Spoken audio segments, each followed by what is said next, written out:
일명 연예인병으로 세상에 알려진 공황장애. 갑작스럽게 별 이유 없이 극도의 공포감과 신체 불안이 밀려오는 공황 발작이 반복되는 불안장애의 일종인데요. 주요 증상은 갑자기 가슴이 두근거리고 숨이 잘 안 쉬어지면서 죽을 것 같은 공포감.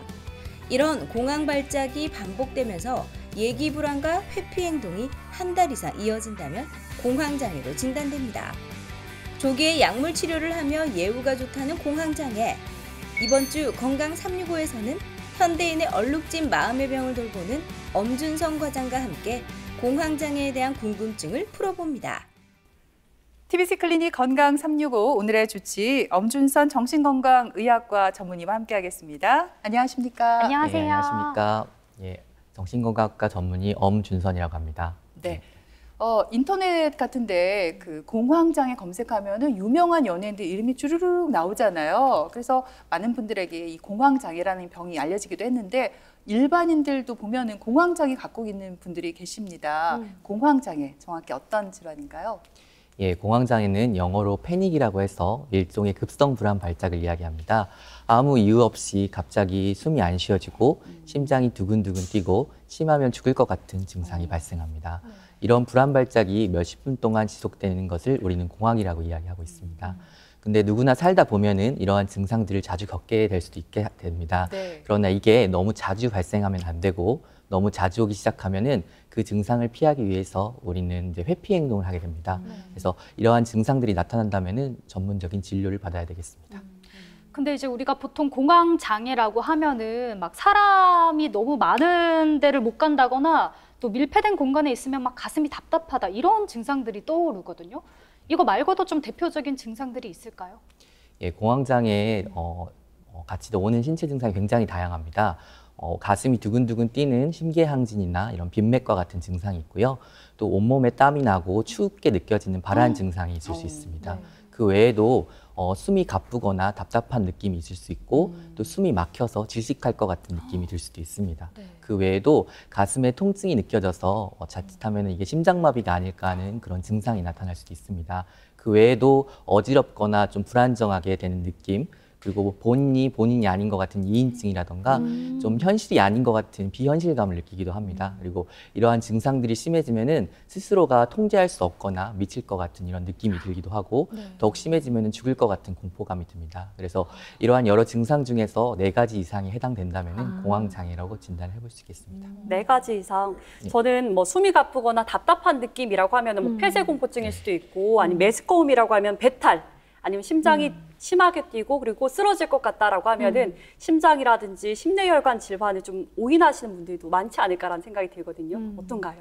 예, 사실 공황장애가 심뇌혈관 질환과 증상이 굉장히 비슷합니다. 네.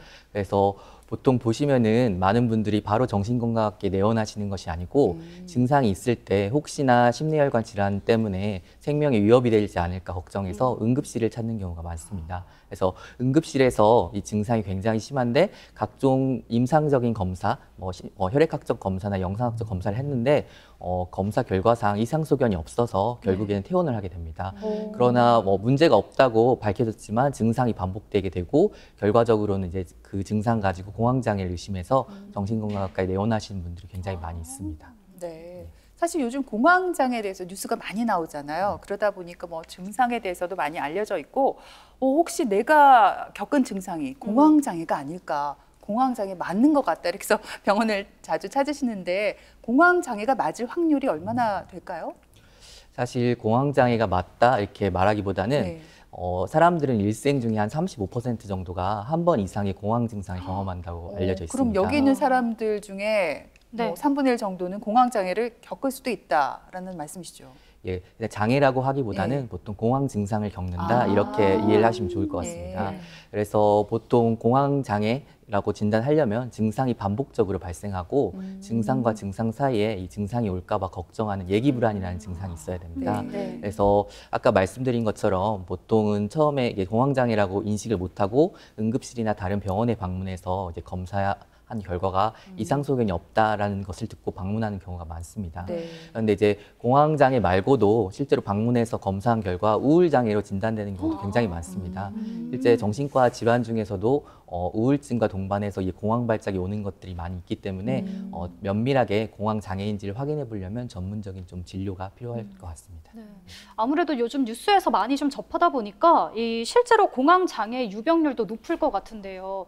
유병률은 어느 정도가 되는지 궁금하고 또 현대 사회에서 이 공황 장애가 왜 이렇게 자꾸 늘어나고 있는 걸까요? 보통 유병률에 대해서 먼저 말씀을 드리면은 미국인 경우 같은 경우는 전체 인구의 한 3.5%가 공황장애로 앓고 그걸 치료받고 있다고 알려져 있습니다. 네. 한국인 같은 경우는 0.1%에서 1.7%로 유병률이 좀 기관마다 다양하게 보고되고 있는데요. 보통 성별로 봤을 때는 여성이 남성에 비해서 한 두세 배 정도 더 유병률이 높다고 알려져 있고 연령층에서는 보통 20대나 30대 젊은 층에서 더 공황장애가 많이 발생하는 것으로 알려져 있습니다. 네. 현대 사회가 좀 더 복잡해지고 좀 육체적으로나 그 정신적으로 스트레스가 점점 많아지는 사회가 돼가고 있습니다. 그래서 이런 스트레스가 많아짐으로써 공황장애가 많이 발생할 수도 있을 것 같고요.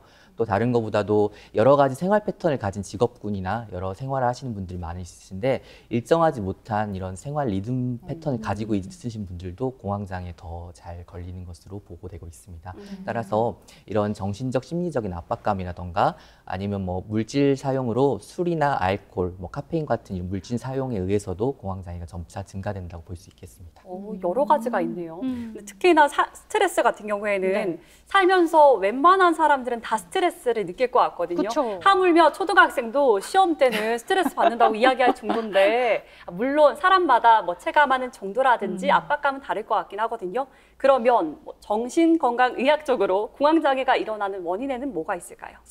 예, 모든 정신과 질환이 마찬가지로 한 가지 원인에 의해서 발생하는 것은 아닙니다. 간단하게 이렇게 신체에 관련된 생물학적인 요인과 심리사회적인 요인, 그리고 다른 질병에 의해서 공황장애가 발생할 수 있습니다.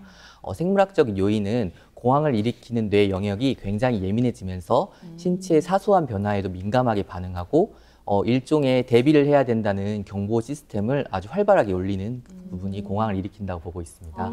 그래서 이런 부분 때문에 공황을 일으키는 물질이라던가 상황들에 대해서 잘 확인해보고 피하는 게 좋다는 이론이고요.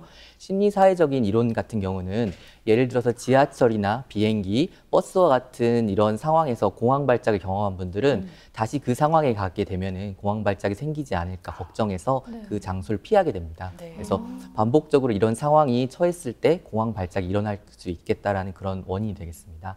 마지막으로 저희가 카페인을 한 10잔 이상 이렇게 너무 과도하게 마시거나 아니면은 갑상선 기능 항진증 아니면 뭐 크롬세포종이라고 해서 교감신경이 항진되는 그런 종양 같은 경우도 공황 발작을 잘 일으키고 공황 장애로 진단될 수 있다고 알려져 있습니다. 네, 그렇군요. 앞에서 또 현대인들의 스트레스 얘기도 해주셨는데 실제로 스트레스 지수가 높으면은 공황 장애가 더 잘 생기는지 궁금한데 저희 같은 직업도 늘 방송을 하고 생방송을 하니까 맞아요. 스트레스가 높거든요. 네. 위험합니까? 예, 물론 스트레스와 연관이 있는 질환은 맞습니다. 아. 그러나 이제 이게 정신과 질환이다 보니까 스트레스가 있다고 해서 100% 공황 장애가 생기는 것은 아닙니다. 다행이네요. 무엇보다 가장 중요한 거는 일상의 리듬이 중요합니다. 보통 일반적으로 언제 불안할지 생각을 하면은 평소에 잠을 자다가 잠을 잘 못 자는 경우라던가 식사도 잘 하시고 생활 잘 하시다가 식사를 못 하는 경우 아니면 뭐 예를 들어서 카페인을 막 많이 섭취해서 평소와 다르게 더 가슴이 두근거리고 이게 평소와 다르게 일상 리듬에서 좀 이렇게 떨어져서 리듬이 좀 불규칙해진 경우가 공황장애가 잘 생길 수 있겠습니다. 뭐 예를 들어서 술도 마찬가지입니다. 술을 마실 때는 좀 기분이 좋아지고 불안도 경감될 수 있지만 술 기운이 떨어지면 오히려 처음보다도 불안이 증가되는 모습을 보입니다. 이런 것도 약간 공황장애와 연관이 있을 수 있습니다. 따라서 스트레스가 가장 큰 원인이 될 수는 있지만 그게 전부는 아니며 이렇게 공황을 일으키는 여러 가지 물질들이나 생활 환경에 대해서 한번 보시는 것이 좋겠습니다. 네. 다행히 이제 생방송을 하면서 스트레스가 조금 쌓일 수는 있지만 방송을 잘 끝내면 또 야, 오늘도 끝났다 하면서 스트레스가 바로 그렇죠. 해소가 되니까 좀 다행인 것 같습니다. 근데 이제 일부 공황을 겪는 분들에게 이런 생각을 하는 분들도 계세요. 뭐 정신력이 약해서 그렇다. 네가 마음이 약해서 그렇다. 마음을 좀 다잡아 봐라. 이런 얘기를 하시기도 하는데 이거는 사실 좀 잘못된 거라고 볼 수가 있죠. 예, 좀 많이 오인하는 부분이 네. 있을 수 있겠습니다. 많은 사람들이 사실 정신과 질환에 대해서 불안이나 우울장애에 대해서 굉장히 오인하고 있습니다. 사실 우울증 환자가 보통 본인이 우울하고 싶어서 우울한 건 아닐 거고요. 네. 불안장애 환자라던가 수면장애 환자도 마찬가지일 것입니다. 보통 본인이 원치 않는데 그렇게 되는 증상, 일반적인 질병과 같다고 생각하시면은 치료의 대상으로 생각했을 때 편하실 것 같습니다. 네. 사실 스트레스로 인해서 일상의 리듬이 깨진 거고 그것에 의해서 신체적인 반응이 나타나는 것이 공황장애입니다. 당연히 이것은 스스로 마음을 다잡아서 해결해야 될 질환이 아니고 병원의 도움을 받아야 될 질환이면서 마음이 약해서 발생한 것이 아니라는 것을 잘 아시는 것이 중요하겠습니다. 앞에서 증상 때문에 병원 응급실을 찾았는데 별다른 문제가 없어서 결국에는 정신건강의학과를 찾게 된다 이렇게 말씀해 주셨어요. 그렇다면 공황장애를 진단할 수 있는 정확한 기준이 있습니까? 예, 의학적인 기준에 대해서 말씀드리겠습니다. 모두 그렇듯이 한 가지로만 진단되지는 않고요. 네. 미국 정신의학회에서 발간되는 DSM이라는 책이 있습니다. 이 기준에 의하면은 반복적이고 예기치 못하는 공황 발작이 계속 발생하고 이것이 또 다른 발작이 올까 봐 계속 염려하고 걱정하는 것이 발생합니다. 그래서 이러한 증상들이 이제 행동 변화까지 영향을 줘서 일상생활에 불편감을 초래하는 질환이 되겠습니다. 대표적인 증상은 아까 처음에 이야기 드렸던 것처럼 심계양진에서부터 숨이 막히는 증상, 그리고 흉통이라던가 복부 불편감 같은 이런 신체 증상이 따라오게 되고 4가지 이상의 증상이 갑작스럽게 발생하고 10분 이내에 최고조에 이르는 이러한 증상들을 이야기합니다. 네, 근데 사실 정신건강의학과의 문턱이 높은 이유들이 여러 가지가 있지만 특히 그 중에서도 하나가 바로 이 정신과 약을 먹어야 한다는 그 부담감이 아닐까 싶거든요. 근데 또 치료를 위해서는 약을 또 무조건 좀 먹어야 되는 거죠. 예, 맞습니다. 이제 공황장애는 정신과 질환 중에서도 약물 치료가 굉장히 효과적이고 또 조기에 발견해서 치료가 빠를수록 예후도 굉장히 좋은 질환입니다. 그래서 사실 견디기 힘들고 어렵다면은 약물 치료를 시도해보는 것이 굉장히 효과적입니다. 초기 약물 치료의 일반적인 원칙은 항우울제와 신경안정제인 항불안제를 같이 사용해서 치료를 시작하고 증상이 좀 관해가 돼서 좋아진다고 하면은 신경안정제인 항불안제를 서서히 감량해서 끊는 것이 원칙입니다. 공황장애는 굉장히 약물 치료가 효과적이기 때문에 약물 치료가 반드시 필요한 질환이고 항우울제를 단독으로 복용하는 것보다도 항우울제와 항불안제를 같이 복용하는 경우가 재발률 면에서도 굉장히 좋은 효과를 보였기 때문에 2가지 약물을 같이 복용하는 것이 좋겠습니다. 네, 그렇군요. 공황을 겪는 분들이 겪는 괴로움 중에 가장 큰 게 이러다가 내가 죽는 거 아닌가, 갑자기 죽을 것 같다, 이런 불안 증세잖아요. 그러면 이런 두려운 마음을 먼저 치료하는 게 중요할 것 같습니다. 예, 무엇보다도 두려운 마음 치료하는 것이 가장 중요합니다. 보통 공황장애가 있는 경우는 증상이 극심하기 때문에 이러다 내가 죽을지도 모르겠다라는 그런 불안감이 가장 심하게 나타납니다. 하지만 아까 처음에 이야기 드린 것처럼 응급실이나 내과, 신경과 이런 탁과에서 검사해서 이상 소견이 없었기 때문에 공황 증상이 생겨도 죽지는 않는다라는 것을 항상 머리에 명심하시면 큰 도움이 될 것 같습니다. 무엇보다 중요한 거는 공황 증상이 반복될 때마다 그 사이에 예기 불안이라는 것이 발생하는데요. 다음번에 이 증상이 올까 봐 계속 걱정하고 두려움에 떠는 이런 예기 불안이 가장 공황장애 환자분들한테 불편한 증상일 수 있겠습니다. 그래서 이 공황장애가 있을 때 예기 불안도 좋아져야 공황장애가 좋아졌다고 볼 수도 있겠고요. 약물 치료도 아까 말씀드렸지만 무엇보다도 공황장애 중요한 거는 인지행동 치료가 중요합니다. 이 극심한 공포감에 의한 공황증이 나타났을 때 사람이 좀 잘못된 생각, 파국적인 생각으로 생각이 뛰는 경우가 있습니다. 사소한 신체 변화도 이러다 내가 죽을지도 모르겠다, 아니면 진짜 죽을 병에 걸렸다, 이렇게 좀 파국적인 생각을 하게 되는데요. 이러한 생각이 들었을 때의 감정이라던가 행동을 명확하게 인지하고 이것이 잘못되었고 실제로 일어나지 않는다는 것을 정확하게 아시면은 공황장애를 치료하는 데 굉장히 도움이 될 것 같습니다. 이제 제가 아는 분 중에도 공황장애를 겪은 분이 계셔서 그런지 오늘 더 좀 집중을 하면서 듣게 되는 것 같습니다. 근데 아무래도 공황 증상이 딱 왔을 때 환자 스스로가 먼저 좀 마음을 다스리는 방법을 알고 있으면 참 좋을 것 같거든요. 어떤 게 있을까요? 예, 아까 말씀드린 것처럼 공황장애 자체가 증상이 왔을 때 죽지 않은 병이다라는 거를 항상 명심하고 계시면 좀 마음이 더 편해질 수도 있겠습니다. 네. 또한 이제 공황 증상 중에서도 숨이 좀 안 쉬어지거나 지식각과 같은 호흡기적 증상이 많이 발생합니다. 네. 따라서 공황 증상이 올 때 과호흡을 막기 위해서 횡격막을 이용해서 복식 호흡을 하는 것이 굉장히 중요합니다. 네. 간단하게 설명을 드리면은 숨을 들이마시면서 하나라고 이야기를 하고 네. 숨을 내뱉으면서 마음이 편안해진다 이렇게 하는 그 방법을 좀 편안할 때 많이 연습해 보시는 게 좋을 것 같고요. 또 몸의 근육 부위를 이렇게 나눠서 네. 몸의 부위를 단계별로 이렇게 점차 이완시키는 방법을 연습하는 것도 굉장히 도움이 됩니다. 그래서 이 두 가지 방법을 잘 연습을 해서 증상이 왔을 때 시도를 해보시면은 증상을 경감시키는 데 굉장히 도움이 될 수 있습니다. 또한 마지막으로 공황 증상이 특정 상황이라던가 특정 물질을 사용했을 때 발생하는 좀 개인차가 있습니다. 그래서 이런 부분을 개인 스스로가 잘 체크해 보신 다음에 될 수 있으면 증상이 심할 때는 그런 것들을 좀 피해 보는 것이 도움이 될 수 있겠습니다. 뭐 호흡법이라든지 근육을 좀 이완하는 게 도움이 된다고 하셨는데 그러면 뭐 스트레칭이나 요가도 도움이 되나요? 예, 스트레칭이나 요가도 굉장히 도움이 됩니다. 아, 정말요? 예, 그래서 명상이라던가 뭐 스트레칭, 요가도 몸을 네. 이완시키는 데 도움이 되기 때문에 요즘에 많이 하고 있는 뭐 운동이라던가 뭐 유튜브를 보면서 집에서 스스로 연습하는 방법 이런 것도 많은 도움이 될 수 있습니다. 요즘 뭐 주영 씨가 요가 열심히 하시나 봐요. 네, 맞아요. 뭔가 예방 차원에서 뭔가 이미 도움이 되는 걸 하고 있으니까 네. 제 자신 칭찬합니다. 든든하네요. 네. 네. 근데 공황 장애로 이제 이런 괴로운 상태가 계속되다 보면은 아까 전에 말씀하신 뭐 미리 불안해지는 예기 불안이라든지 아니면 우울감을 좀 느낄 것 같은데요. 이렇게 좀 여러 가지 마음의 병이 같이 오기도 하나요? 예, 공황장애가 오게 되면은 사실 처음은 시작은 공황장애지만 점차적으로 증상에 의해서 사회활동이라던가 신체활동 또 다른 친구들을 만나는 친교활동도 모두 제한을 받을 수가 있습니다. 그래서 점차적으로 공황장애가 우울장애로 발전할 수도 있겠습니다.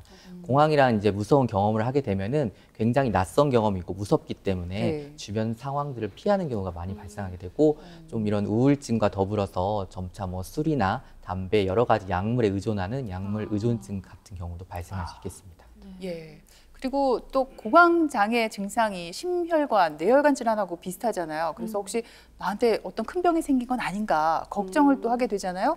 공황 장애가 나중에 건강 염려증으로 이어질 수도 있을 것 같다는 생각이 들어요. 네. 예, 그 건강 염려증도 많이 발생하고 있습니다. 아. 사실 공황 장애가 생기면은 신체의 사소한 변화에도 굉장히 예민해지고 신체적인 과각성이 생기게 됩니다. 네. 따라서 숨은 잘 쉬고 있는데 아침에 일어나서 내가 진짜 숨을 잘 쉬고 있는지 이게 가슴에 손을 얹어서 느껴본다거나 아, 본인이 스스로요? 예, 스스로 체크하게 됩니다. 그리고 맥박이 잘 뛰고 있는지 이렇게 손을 만져본다거나 그래요. 저 한 번씩 이렇게 혈압이 어떤지 확인해 보는데 이것도 불안인가요? 이제 그런 게 반복되거나 그거에 이제 활동 제한이 있으면 아. 이제 장애라고 볼 수는 있는데 네. 이 일반적으로 체크하는 거는 그냥 일종의 그냥 염려라고 생각하실 아. 수 있겠습니다. 실제로 이제 이런 건강 염려증이 많이 발생하게 되고 몸의 사소한 변화에도 예민하기 때문에 몸이 좀 이전과 다르게 이상한 느낌이 든다면 네. 큰 병에 걸린 것이 아닌가 아니면 이 병 때문에 내가 죽는 것은 아닌가 이런 생각 때문에 자주 병원에 찾게 되고 여러 가지 검사를 받게 됩니다. 그러나 이제 검사 결과는 이상 소견이 없어서 네. 실제로 공황장애에 의해서 건강 염려증도 많이 발생하고 있습니다. 네. 근데 또 공황장애가 아까 불안장애의 일종이라고 말씀을 하셨잖아요. 근데 이런 공황이 불안에 대한 정상 반응이다 이런 말도 있는데 이 부분에 대해서 어떻게 생각하세요? 반은 맞고 반은 틀리다고 볼 수 있겠습니다. 아, 그래요? 일반적인 불안은 사실 정상 반응이라 볼 수 있겠습니다. 사실 이렇게 녹화하는 것도 네. 이제 저도 불안감을 가지고 녹화를 하는데 여기 살짝 떨리시더라고요. 그렇죠.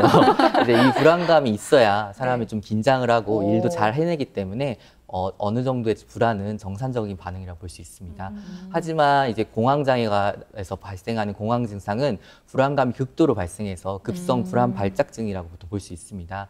이러한 것들은 일상생활에 굉장히 지장을 초래하고 이것들이 발생이 반복되게 되면은 다른 활동을 할 수 없는 이제 제한되는 활동만 할 수 있기 때문에 이런 부분에 있어서 공황장애는 일반적인 불안하고는 약간 다르다고 볼 수 있겠습니다.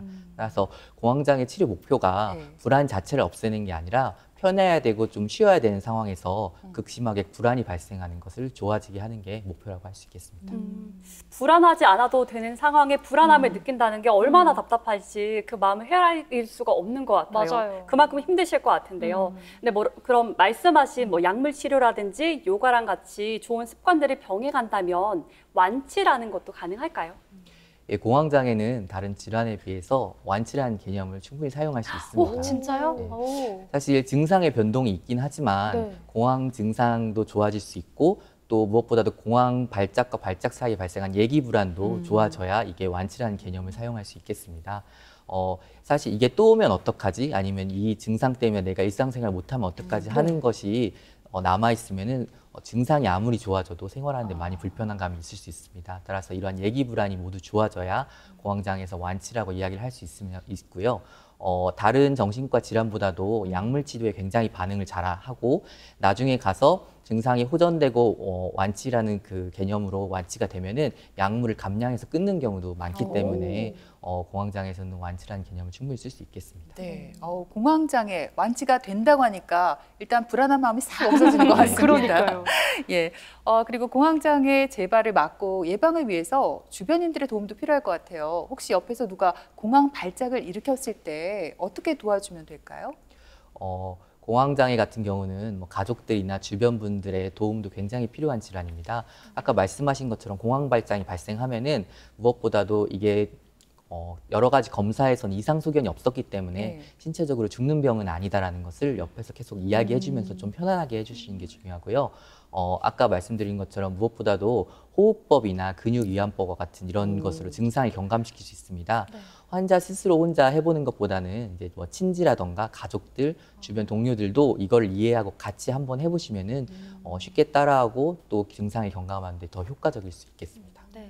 이 공황 예방을 위해서 올바른 생활 습관도 좀 알려주시면 좋을 것 같아요. 호흡법도 말씀해 주셨고 아까 뭐 스트레칭이나 요가 얘기를 해주셨는데 혹시 뭐 더 알려주실 꿀팁 있으신가요? 아까 말씀드린 것처럼 공황을 일으킬 수 있는 물질들이 있습니다. 네. 보통 카페인이라던가 그리고 과도하게 음주를 하는 술, 그다음에 또 보통 다이어트 때 여러 가지 약물들을 사용하는데 네. 중추신경 흥분시키는 약물들 많이 사용합니다. 이런 약물들이 공황 증상을 유발할 수 있습니다. 그래서 공황 증상이 발생해서 공황 장애로 진단받았다면은 이런 약물들이나 물질들을 좀 피하시는 게 중요할 것 같고요. 또 어느 정도 개인적인 차이는 있는데 어떤 분들은 10분 이상 격렬하게 운동을 하면 공황 증상이 찾아온다 이런 분들도 있습니다. 네. 그래서 이거는 개인차가 크기 때문에 본인이 몇 분까지 운동했을 때 공황 증상이 오는지 이런 걸 체크하셔서 그 증상이 오지 않을 정도까지 신체 운동을 하시는 게 중요합니다. 그래서 이런 공황을 유발시키는 인자들을 피하고 또 아까 말씀드린 호흡법이라던가 근육이완법 이런 것들을 같이 시행해 본다면 충분히 경감시키는 데 도움이 될 것 같습니다. 저 궁금한 거 있어요. 뭔데요? 우리 마음 떨릴 때 이제 발표하기 전에 마음 이제 떨리잖아요. 엄청 떨리잖아요. 그때 청심환 먹고 하는데 오. 도움이 될까요? 그 발표할 때 떨리는 거는 사실 뭐 공황 증상 이런 거라기보다는 뭐 무대 공포증처럼 네. 사람들 앞에서 본인의 모습을 보이는 거 이런 거가 좀 떨려서 그런 증상이 나타날 수 있습니다. 그런데 누구나 다 사람들 앞에서 말하는 거나 이렇게 하는 거를 좀 부담스러워하거나 긴장하는 거나 있을 수 있는데 그게 너무 과도하다면은 아까 말씀하신 것처럼 뭐 성심환이라던가 또 저희 정신건강학과에도 일시적으로 먹을 수 있는 약들이 많이 있습니다. 그런 걸 도움받아서 그 어려운 상황을 좀 한 번씩 넘어가서 이제 좋은 경험을 쌓는다고 하면은 나중에 또 약물 없이도 스스로 잘할 수 있는 그런 활동이 될 수 있을 것 같습니다. 그래요. 주영 씨, 네. 할 수 있어요. 발표할 때 안 떨 수 있어요. 할 수 있어. 저희, 노래 부를 때 할 수 있어요, 이제. 건강 365 출연하시는 의사 선생님 중에서도 이렇게 청심환이라든지 약을 드시고 온다는 분들이 많이 계시거든요. 선생님은 오늘 그냥 오셨죠? 예, 저는 이제 그냥 와서 이야기를 하고 있습니다. 그래요.